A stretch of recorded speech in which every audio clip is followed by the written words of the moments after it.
ஆனால் எனக்கு தெரிஞ்சு அன்ஷிதா மஞ்சரி மேலே அவ்வளோ வன்மத்தை கொட்டுற அளவுக்கு மஞ்சரி எனக்கு தெரிஞ்சு எதுவும் பண்ணலை. என்னை பொறுத்தவரை அன்ஷிதா வந்து அப்படி நடந்துக்கிறதுக்கு காரணம் என்னன்னா, லாஸ்ட் வீக்கெண்ட் எபிசோடில் பார்த்தீங்கன்னா முத்து சொன்னார், இந்த மாதிரி அன்ஷிதா வந்து அந்த சம்மந்தி மேட்டருக்கு அப்புறம் அந்த இன்சிடெண்ட்டுக்கு அப்புறம் அன்ஷிதா நல்லா தெரியல அப்படின்னு சொன்னார்.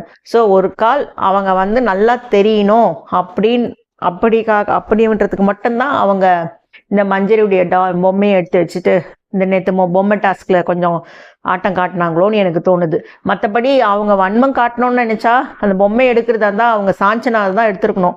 ஏன்னா அந்த சம்மந்தி மேட்டரில் அவள் எவ்வளோ பண்ணா, வீக்கெண்ட் எபிசோடில் விஜய் சேதுபதி அவர்கிட்டையும் சொன்னார், அவங்க அப்படி அழுதாங்க அன்ஷிதா, அப்படி ரியாக்ட் பண்ணி மூச்செல்லாம் திணறிச்சு. சொல்லப்போனால் அந்த இன்சிடெண்ட் அவங்க இன்னைக்கு வரைக்கும்